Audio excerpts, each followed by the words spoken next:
قدیم یونان میں ایک پہلوان تھا جس کا نام مائلو تھا۔ یہ اس دور میں 6 دفعہ اولمپک جیت چکا تھا۔ اس پہلوان کی پہچان تھی یہ ایک بڑے بیل کو اپنے کندھے پر لے کر چلتا تھا۔ طاقت کا یہ نظارہ ہی اس کے مخالفین کے لیے کافی ہوتا۔ وہ جنگ سے پہلے ہی جنگ ہار جاتے تھے۔ فرض کیا آپ بھی کورڈن گاؤں میں ہوتے اور دیکھتے مائلو ایک بیل کندھے پر بٹھائے چل رہا ہے تو آپ کیا کرتے؟ آپ بھی ایک بیل کو اٹھانے کی کوشش کرتے اور ناکام ہو جاتے، لیکن مائلو نے کسی کو دیکھ کر بیل نہیں اٹھایا تھا۔ اس نے بیل کے بچے کو سارا دن کندھے پر گھمانے سے یہ سفر شروع کیا تھا۔ تب شاید لوگ اس پر ہنستے ہوں گے۔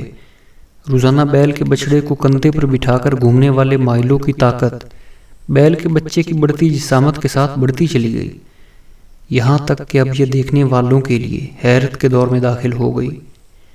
مائلو اب اس جسامت کا بیل لے کر گھوم رہا ہوتا تھا جس کا دوسرا تصور بھی نہیں کر سکتا تھا۔ مایوسی اپنی صلاحیت، اپنی طاقت اور اپنی مقام کسی ایسے فرد کے ساتھ تولنے میں ملتی ہے جس کے ماضی کے سفر سے ہم آگاہ نہ ہوں۔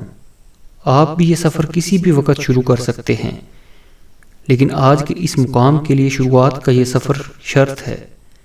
علمی میدان میں پہلوان بننے کے لیے صرف ایک ہی شرط ہے، اپنے سفر کا آغاز کر دیجئے، کسی کو ہرانے کے لیے نہیں بلکہ علم کے سمندر سے سیراب ہونے کے لیے۔ جتنا گہرا ہوتا اتنا سچا موتی۔ مولا کریم ہمیں علم کے سمندر میں سے سیراب ہونے کی توفیق بخشیں، آمین۔